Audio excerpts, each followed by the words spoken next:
25 घंटे पहले हिंदुस्तान की संसद में जो हुआ उस पर आज जमकर सियासत हुई है। सरकार की तरफ से 8 मंत्री सफाई देने आ गए और विपक्ष की तरफ से राहुल गांधी, शरद पवार, मल्लिकार्जुन खड़गे, डेरेक ओब्रायन, राम गोपाल यादव, संजय राउत सारे आ गए। किसने सच बताया, किसने झूठ बताया? एक बात तो साफ है, नेता झूठ बोल सकते हैं, तस्वीरें झूठ नहीं बोल सकती। नेता सियासत करते हैं, तस्वीरें सच बताती हैं। इसलिए हमने राज्यसभा में जो हुआ उसकी सारी तस्वीरें निकाल ली हैं, सारे वीडियो निकाल लिए हैं। सत्ता पक्ष के सांसदों से भी बात की है, विपक्ष के सांसदों से भी बात की है। एक एक वीडियो को बहुत गौर से देखा है, एक एक सांसद के चेहरे को पहचाना है। करीब 1 घंटे का पूरा वो टेप है जिसमें बार बार राज्यसभा स्थगित होती है, बार बार हंगामा होता है। कोई सांसद टेबल पर नाचता है, कोई मार्शल का गला दबाने लगता है, तो कोई मार्शल को घसीटने लगता है। ये सारी बातें क्लियर हो चुकी हैं, जांच रिपोर्ट भी आ गई है। क्या हुआ, तस्वीरें गवाही देंगी। संसद कांड का 100% सच इस रिपोर्ट में कैद है।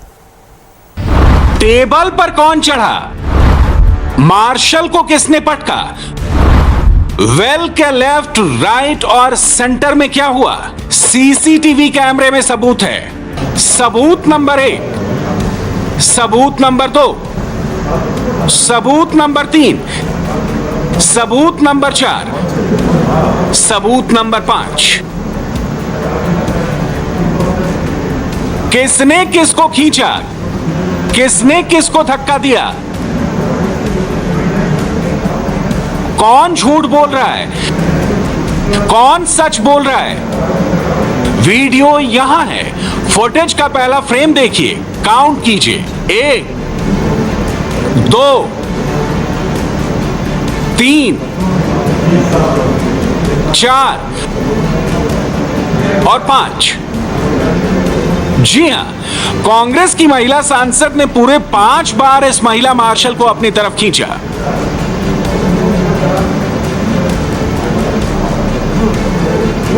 अब इसी सीसीटीवी फुटेज का दूसरा फ्रेम देखिए, बहुत कुछ क्लियर हो जाएगा। महिला मार्शल को घसीटकर विपक्षी खेमे में ले जाया गया, कॉलर पकड़ा गया और फिर 1 या 2 बार नहीं, पूरे 7 बार चोट पहुंचाने की कोशिश की गई।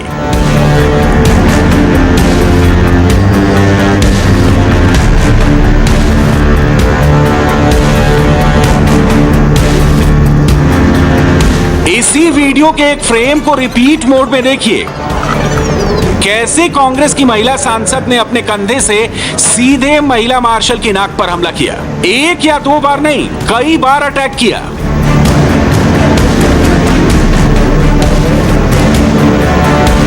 सीसीटीवी फुटेज के आधार पर महिला मार्शल से बदसलूकी करने के आरोप कांग्रेस की जिन 2 महिला सांसदों पर लगा है वो हैं पी देवी नेताम और छाया वर्मा। ये पूरा घटनाक्रम हुआ शाम 6:31 पर। छत्तीसगढ़ से कांग्रेस की राज्यसभा सांसद पी देवी नेताम और छाया वर्मा ने पहले महिला मार्शल को पुश किया, उन्हें खींचा और फिर अपने कंधे से उनके सिर और नाक पर चोट पहुंचाई। वीडियो से क्लियर है। कांग्रेस की सांसदों ने महिला सिक्योरिटी अफसर को गिरेबान से पकड़ के खींच लिया। टीवी को तोड़ने का काम या खींचने का काम भी इस तरह से कांग्रेस के सांसदों ने और विपक्ष के सांसदों ने करने का किया। तो उनके साथ अभी फुटेज आया था, आप देखेंगे तो पता चलेगा किस तरह का दुर्व्यवहार किया। ये माननीय सांसद है क्या? ऐसा व्यवहार करना चाहिए जो अपनी सुरक्षा के लिए ड्यूटी कर रहे हैं। कांग्रेस पार्टी का एक प्रॉब्लम है, उनके ये कांग्रेस पार्टी का डीएनए में अहंकार है। ये अहंकार का एक स्पष्ट उदाहरण है कि हम गलती करते रहेंगे, अपराध करते रहेंगे, माफी भी नहीं मांगेंगे और फिर वो रिपीट करते हैं, ऐसे हम सार्वजनिक रूप से बोलेंगे। सीसीटीवी में हमले का सच रिकॉर्ड होने के बाद कांग्रेस की महिला सांसदों ने कैमरे पर क्या सफाई दी, क्या दलील दी, थोड़ी देर में आपको सुनाएंगे। मगर उससे पहले यह सुनिए कि इस हमले को लेकर विपक्षी दलों के नेताओं ने कैसे आधा सच बताया और आधा छिपाया। कल राज्यसभा में पहली बार इतिहास में, पहली बार इस देश की हिस्ट्री में सांसदों को मारा गया, धकेला गया, पीटा गया। अगर राहुल सच बोल रहे हैं तो फिर क्या यह सीसीटीवी फुटेज झूठा है? लोकतंत्र की हत्या हुई हमने देखा है, हमारे आंखों से देखा है। जिस तरह से कल राज्यसभा में मार्शल के ड्रेस पर बाहर से प्राइवेट लोग आकर हमारे महिला सांसद और हमारे सभी सांसदों के ऊपर हमला करने की कोशिश की, मुझे लगा ये मार्शल नहीं थे, मार्शल लॉ लगाया था राज्यसभा में और पार्लियामेंट में। मैंने तो बोला कि मुझे लगता है कि मैं पाकिस्तान बॉर्डर पे खड़ा हूँ और हमें रोका जा रहा है अंदर जाने से। अगर संजय राउत के दावों में दम है तो क्या वो इस सीसीटीवी फुटेज को मानने से इनकार कर देंगे? धक्का-मुक्की हो रही थी, महिला मार्शल अभी वहाँ मौजूद थे, तो क्या हुआ क्या था, आप हमें बता दीजिए। देखिए, वह हमारे महिला सांसदों को कुछ महिला मार्शल जो हम धक्का वक्का दे के वो ठेल रहे थे, ये कभी ऐसा नहीं हुआ है। आप जो है वुमेन शील्ड बना के सामने रखें, फिर उसके बाद में जो है सांसदों को धक्का मुक्का मारने लगे, आप प्रोवोकेशन उनसे करवा रहे हैं। ये कभी नहीं हुआ था, ये भी नहीं होना था। आपके सीसीटीवी, आपके पास वीडियो है, वीडियो में एकदम साफ है किस तरह से ये महिला मार्शल जो है हमारे महिला सांसदों को धक्का मुक्की करके ठेल रही हैं, उसमें एकदम साफ है, आप देख लीजिए। धक्का मुक्की किसने की, क्लियर है, मगर कांग्रेस के नेताओं का टेप कहीं और अटका है। आप पीयूष गोयल जी की बात कर रहे हैं, उनसे पूछिए कि सदन में इतने सारे मार्शल रखने की क्या आवश्यकता है। जितने सांसद नहीं उससे दुगुना मार्शल वहाँ पर वेल पे जाके खड़े हैं, हम लोग क्या करेंगे। मोदी जी पूरे भारत के लोगों को डरा के, धमका के, चमका के रखना चाहते हैं। कांग्रेस पार्टी डरने वाली नहीं है उन लोगों से। आपको लगता है कि आप माफी मांगने के लिए तैयार? माफी मांगने वाली कोई बात ही नहीं है। हम ही सजग हो गए और हम ही माफी मांगे, ये कहाँ का नियम है। माफी उनको मांगना चाहिए। कल जितने सांसद नहीं हैं उतने मार्शल वहाँ पे खड़े कर दिया गया और सामने में 2 महिला मार्शल थी। हमारा मांग था चर्चा हो इस बिल पे, लेकिन सुना नहीं गया।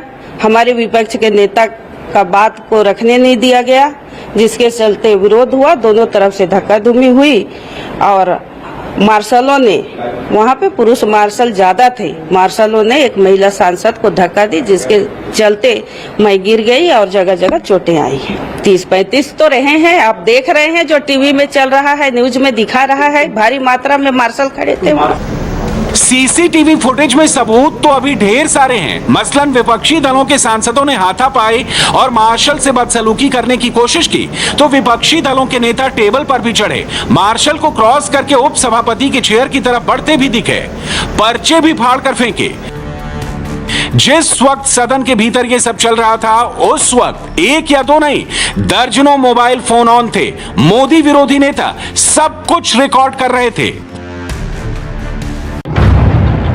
11 अगस्त शाम 6:33 पर कांग्रेस के नेता रिपुन बोरा मार्शल तक पहुंच गए और चेयर की तरफ जाने की कोशिश की। शाम 6:40 पर टीएमसी के सांसद डेरेक ओब्रायन को देखिए कैसे मोबाइल से एक चीज की रिकॉर्डिंग कर रहे थे। इससे पहले शाम 6:22 पर टीएमसी की डोला सेन ने धक्का मारते हुए प्रहलाद जोशी का रास्ता रोका। शाम 6:26 पर कांग्रेस के नासिर हुसैन, शिवसेना की प्रियंका चतुर्वेदी और टीएमसी की अर्पिता घोष सदन में दिखाई दी और उसी वक्त वेल की तरफ पेपर फाड़ के उड़ा दिया गया। यह पूरा घटनाक्रम कैसे हुआ, किसने प्लान किया, यह समझने के लिए आपको शाम 6:02 का यह फुटेज देखना होगा, क्योंकि उस वक्त तक सब कुछ सामान्य था। वीडियो में टीएमसी की सांसद डोला सेन दिख रही हैं। सदन की कार्यवाही के बीच वो अचानक अपनी सीट से उठती हैं और टीएमसी के एक दूसरी महिला सांसद के गले में कपड़ा डालकर वेल तक पहुंच जाती हैं। डेरेक ओब्रायन ठीक डोला सेन की दाईं तरफ खड़े दिखाई दे रहे हैं। इशारा मिलते ही सदन के अंदर विपक्ष की तरफ हलचल तेज हो जाती है। फिर कुछ सेकंड्स के बाद डोला सेन विपक्षी खेमे की तरफ हाथ से इशारा करती हैं, मानो एक्शन शुरू करने को कह रही हैं। और फिर इसी के बाद सदन के भीतर खेला शुरू हो जाता है। बाहर आकर अंदर की कहानी सुनाई जाती है और मोदी विरोध का नारा बुलंद किया जाता है। तो इसलिए डेमोक्रेसी इज किल्ड। डेमोक्रेसी। डोला मैम, फांसी के फंदे की जरूरत क्यों पड़ी? मोदी शाह साहब हर हद पार कर दी।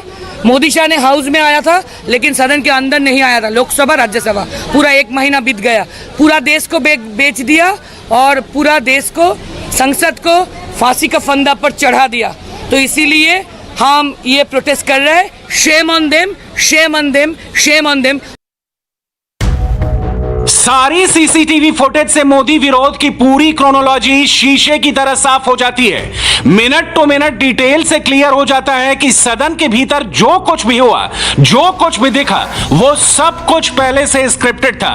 सारे किरदारों को उनका टास्क पहले से ही सौंप दिया गया था, बस उस टास्क को इंप्लीमेंट करना था। और वो कैसे हुआ ये आप भी देख चुके हैं। सिक्योरिटी स्टाफ तो किसी पक्ष का नहीं होता है, उसका काम तो चेयर और टेबल और सदन और पार्लियामेंट की सुरक्षा करना। इनसे ये भी नहीं बर्दाश्त हो रहा था कि मात्र 12 महिला मार्शल्स और 18 पुरुष मार्शल्स, कुल 30 मार्शल्स, 18 मेन पुरुष, 12 महिलाएं, सिर्फ 30 मार्शल्स डिप्लॉय हुई थी। और उतनी जरूरी थी क्योंकि इतने बड़े प्रहार के सामने, और ये प्रहार 9 तारीख को आप सबने देखा था, टेबल की सुरक्षा, चेयर की सुरक्षा के लिए ये तैनात थे। सभी पार्लियामेंट्री सिक्योरिटी सर्विस के मार्शल्स और स्टाफ थे। अनाप शनाप झूठे आरोप आज लगाने की कोशिश कर रहे हैं कि outsiders who are not part of parliamentary security were brought in. ये सब मेन इश्यू से डाइवर्ट करके उनके ऊपर एक्शन ना हो, इस डर के कारण विपक्ष ने आज ये पूरा नाटक रचा।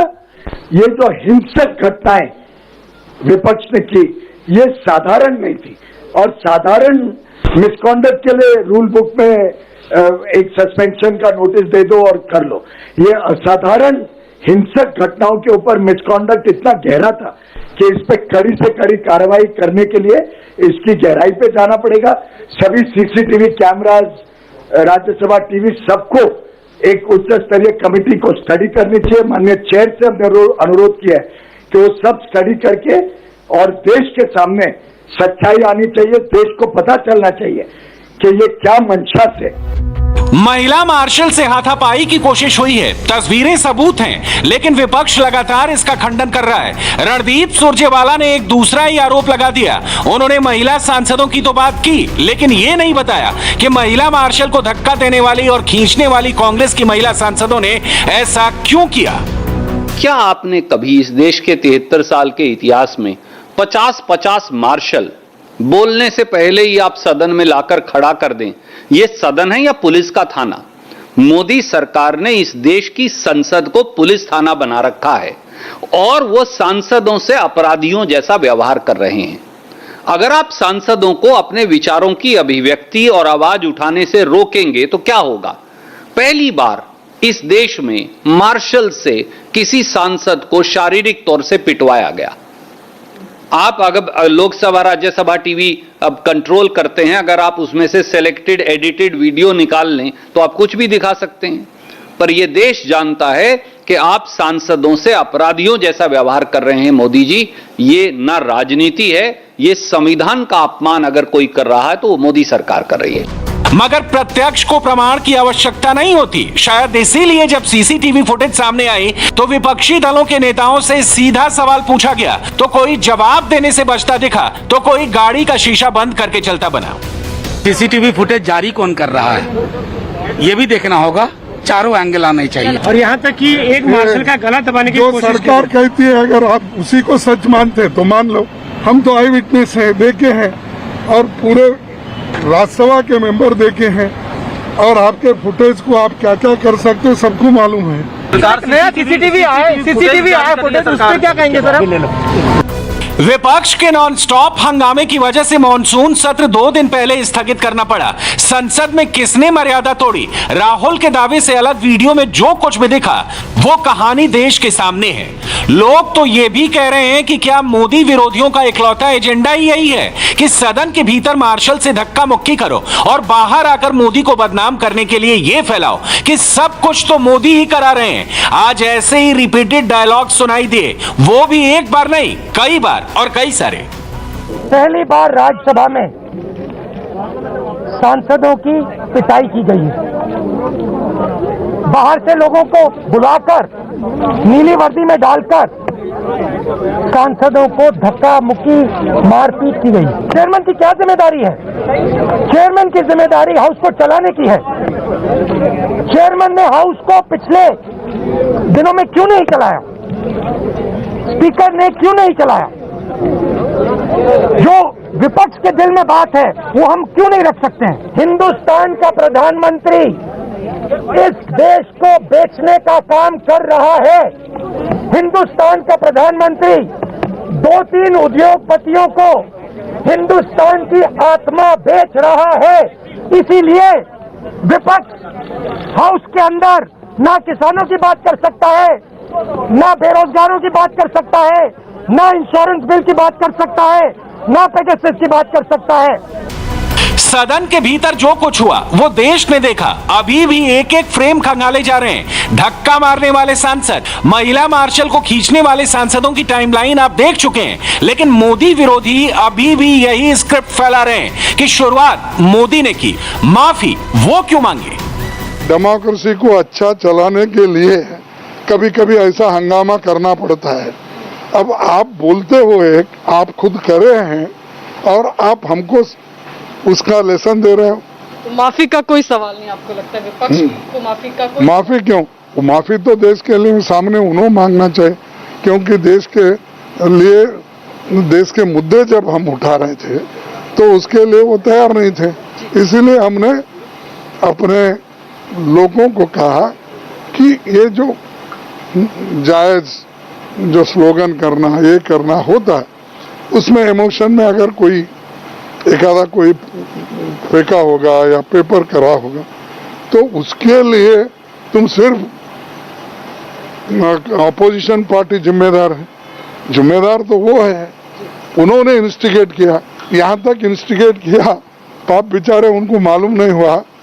लोगों को हाउस लीडर उठाते रहे, उठो उठो, उठा के उन्होंने क्या बोला कि मोदी मोदी बोल रहे थे। दूसरे लोग क्या बोल रहे थे? मोदी मोदी बोले तो दूसरे लोग चोर चोर बोले थे, तब बंद कर दी। तो ये चीजें होते हैं, ऐसा नहीं होना चाहिए। हम सबकी मर्यादा रखना चाहिए। विपक्ष को सदन के पटल पर इंस्टिगेट किया सरकार ने। अब देखे नहीं क्या? अब हाँ, ये तो मुश्किल है ना। हमारी बात तो आपको दिखती नहीं, उन्होंने जो रिलीज करता वो दिखते हैं, वही कहते हैं आप। मोदी विरोधी नेताओं ने एक थ्योरी बाहर से लाए गए 50-60 मार्शल को लेकर भी दी, जबकि केंद्रीय मंत्री पीयूष गोयल ने खुद नंबर्स बताए कि सदन में 12 महिला मार्शल और 18 पुरुष मार्शल थे। अब ऐसे में सवाल तो उठेंगे कि क्या विपक्ष की मार्शल के नंबर्स वाली थ्योरी सिर्फ माहौल बनाने के लिए थी? इसीलिए आज मोदी सरकार के कई मंत्री एक साथ मंच पर आए और पॉइंट बाय पॉइंट विपक्ष को जवाब दिया। वो तो और सीना चौड़ा करके कह रहे कि हम 100 बार और ऐसी घटनाएं करेंगे। ये पार्लियामेंट्री डेकोरम, ये पार्लियामेंट्री शिष्टाचार का जो प्रतीक आज कांग्रेस के, आम आदमी पार्टी के, तृणमूल कांग्रेस के सांसदों ने देश के समक्ष रखा है, मैं समझता हूं पूरे सदन की गरिमा, सदन की कार्रवाई के ऊपर एक जनता के बीच में बड़ा प्रश्न चिन्ह खड़ा कर दिया विपक्ष ने कि वो आगे देश को किस दिशा में लेके जाना चाहते हैं। कहावत है कि चोरी और सीनाजोरी, जो पार्लियामेंट में प्रदूषण फैलाया, उसके बाद सड़क पर प्रदर्शन, और उसमें भी ये कहना कि हम 100 बार इस तरह की हरकत करेंगे। तो इसीलिए जो पीयूष जी ने अभी कहा है कि हम ऐसी कार्रवाई चाहते हैं कि इस तरह के संसद की मर्यादा को भंग करने की कोशिश करने से पहले 100 बार व्यक्ति सोचे। वैसे दिलचस्प बात यह है कि कांग्रेस नेताओं ने विपक्ष की महिला सांसदों से धक्का मुक्की करने का आरोप कल लगाया था, लेकिन अब जब सीसीटीवी फुटेज सामने आई, मिनट टू मिनट डिटेल आई, तो एक दूसरी ही तस्वीर दिखाई दी। सबका आरोप लगाया जा रहा है, उनका तो फुटेज सामने आ गया, वो तो बल्कि उसका उल्टा है, वो तो खुद मार्शल के साथ हाथापाई कर रही है, और जो महिला मार्शल है उसके साथ बाकी सांसद कैसे किस प्रकार से व्यवहार कर रहे हैं। एक संसदीय आचरण और परंपरा में जो वो कह रहे हैं वो तो वही फुटेज दिख रहा है जिसको वो कह रहे हैं, और कौन सा फुटेज उनको देखना है। तो ये सबसे पहली बात ये है कि एक महिला मार्शल के साथ जो केवल अपनी ड्यूटी करने आई है, जो ड्यूटी के लिए संसद में उपस्थित है, पहली बात तो उसके लिए वेल में क्यों गए, और दूसरी बात उसके साथ इस प्रकार का व्यवहार क्यों किया? क्या किसी भी सांसद को यह आचरण शोभा देता है? क्या ये आचरण शोभा देता है जो अनुराग जी कह रहे थे, टेबल बैठने के लिए होती है, पढ़ने के लिए होती है, खड़े होने के लिए नहीं होती? पहले संसद के भीतर विपक्षी दलों का एक्शन और फिर संसद के बाहर दिखे रिएक्शन से क्लियर है कि ये कुछ और नहीं, मोदी विरोध की खींच है जिसे अंजाम तक पहुंचाने वाला प्लान एक्टिव है। बीजेपी ये कह रही है कि बस हम जैसा चाहेंगे वैसा संसद चलेगा। संसद तो ना बीजेपी का है, ना असदुद्दीन ओवैसी का है, ना किसी और पार्टी का, संसद तो पूरे पार्टीज का है। Even after 7.5 years, that is in 2014 and in 2019, they are not ready to digest the people's mandate. Especially Congress feel that ये हमारा सीट था, ये मोदी जी आके छीन लिया. This is our birthright. ये विपक्ष ने समझना पड़ेगा कि आज पूरा देश प्रधानमंत्री नरेंद्र मोदी जी की लोकप्रियता से, उनके दिन रात 24 घंटे काम करने के प्रयासों से, देश की अर्थव्यवस्था को फिर एक बार तेज गति देने के काम से, देश को आत्मनिर्भर, आत्मविश्वास से भर के एक आगे अगले 25 वर्ष का जो समय हम आजादी के 75 वर्ष मना रहे हैं, हम सब ने यह तय किया है कि कैसे इस देश को अगले 25 वर्ष में जब आजादी के 100 वर्ष पूरे होते हैं तब एक विश्व शक्ति, एक ग्लोबल सुपर पावर के रूप में बनाने के लिए पूरा देश जो जुट गया है, उससे शायद विपक्ष डर गया है और उस डर के कारण ये डाइवर्ट करने की कोशिश, झूठ के आधार पर देश को गुमराह करने की कोशिश, मीडिया को गुमराह करने की इस कांग्रेस और अन्य विपक्षी दलों की जो व्यवहार रहा है, उसको मैं समझता हूं पूरा मीडिया और पूरा देश ने देखा है। हम उसकी निंदा ही नहीं करते हैं, हम डिमांड करते हैं कि सख्त से सख्त कार्रवाई की जाए। सारे विपक्षी दल वेल प्लान्ड स्ट्रेटेजी के साथ चल रहे हैं। मकसद सिर्फ एक है, मोदी के खिलाफ माहौल बनाओ, और इसीलिए हर रोज नॉन स्टॉप पहले संसद के अंदर का माहौल बिगाड़ा गया और अब संसद के बाहर आकर उसी प्लान को एग्जीक्यूट किया जा रहा है। लेकिन सीसीटीवी ने मोदी विरोधियों के इरादों को थोड़ा डेंट जरूर पहुंचाया है। राज्यसभा में हंगामा करने वाले माननीय एक्सपोज हुए तो उत्तर प्रदेश के कई शहरों में धर्म के नाम पर जहर फैलाने वाले कई धर्म के ठेकेदार भी एक्सपोज हुए हैं। मुजफ्फरनगर में तो इन धर्म के ठेकेदारों ने मेहंदी को भी लव जिहाद से जोड़ दिया। ये वो लोग हैं जिनका किसी पार्टी से लेना देना नहीं है, लेकिन धर्म के ठेकेदार बनकर समाज को तोड़ने की साजिश में लगे हुए हैं। मुजफ्फरनगर से संवाददाता पवन नारा की यह रिपोर्ट आपको इस पूरी घटना का एक एक सच बताएगी। धर्म के ठेकेदार निकल आए हैं, धर्म का सर्टिफिकेट बांट रहे हैं, कभी लव जिहाद पर, कभी धर्मांतरण पर, तो कभी मेहंदी पर। मेहंदी का प्रोग्राम तो नहीं रखते आप? भाई मेहंदी मत लगवाइए, मेहंदी का प्रोग्राम तो नहीं रखते? मेहंदी लगाने का तो मेहंदी का प्रोग्राम रखते हो लगाने का? उत्तर प्रदेश के मुजफ्फरनगर से ये वीडियो आया है। कुछ लोग गली गली घूमकर लोगों को धमका रहे हैं, कह रहे हैं मुसलमान से मेहंदी लगवाई तो खैर नहीं। कौन है ये लोग, ऐसा क्यों कह रहे हैं, बताएंगे। पहले इनकी प्लानिंग को सुन लीजिए। आप कौन है? किसने आपको यह अधिकार दिया किसी से आइडेंटिटी पूछने का? हमारे संविधान में मैं हिंदू या हूँ, मुसलमान हूँ, आप कैसे पूछ सकते हैं?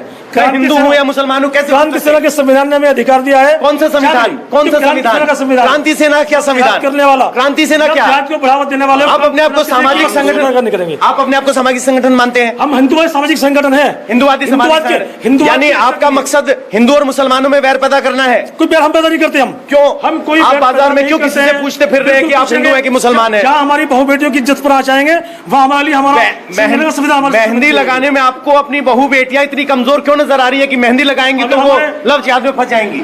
अगर हमारे कुछ लोगों में आधुनिकता की आड़ में, हाँ, हमारे कुछ महिला आधुनिकता की आड़ में इन चीजों को भूल जाती है, तो आप अपने घर में अपनी बेटियों को समझाइए।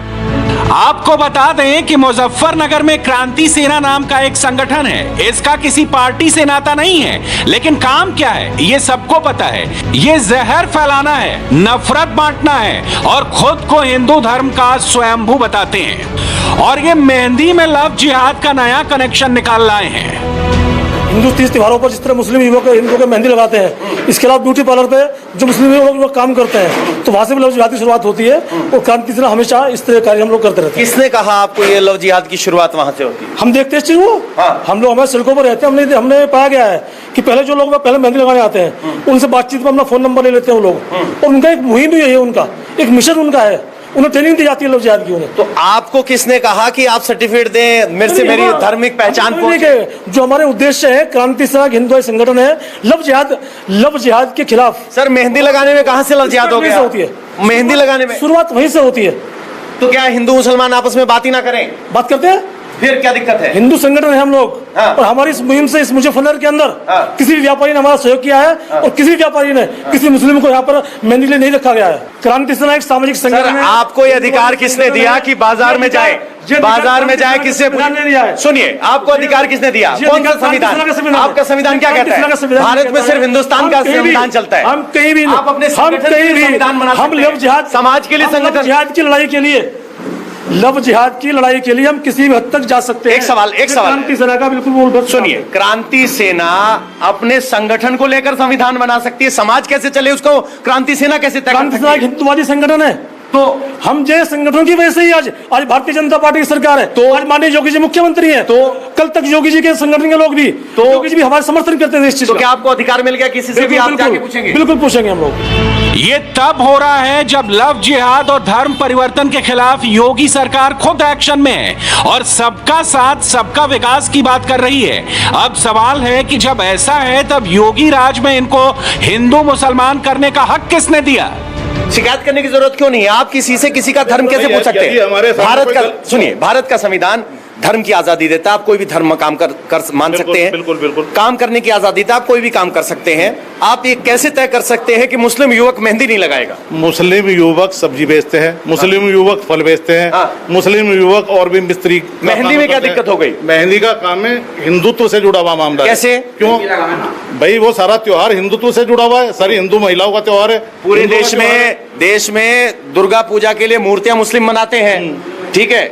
रामलला के लिए वस्त्र मुस्लिम सील के देते हैं। उससे कहीं हिंदुत्व का कहीं नुकसान नहीं होता। तो इसमें लविंग जिहाद की शुरुआत इस मेहंदी के कार्यक्रम से होती है। तो ये अजीब तर्क है इनका। ये क्रांति सेना अपने आप को बताते हैं, तर्क ये है कि मेहंदी लगवा लो तो लव जिहाद की शुरुआत हो जाती है। और यही वजह है कि आपत्ति इस बात को लेकर है कि इस तरह के संगठन कैसे किसी आदमी का धर्म पूछ सकते हैं, कैसे निर्धारित कर सकते हैं कि वो क्या काम करे और क्या नाम करे। और इसी को लेकर आरएलडी ने भी अब पुलिस से मिलने की बात की और कहा है कि इनके खिलाफ मामला दर्ज होना चाहिए, धार्मिक वैमनस्य फैलाने का, दोनों धर्मों के बीच कटुता फैलाने का।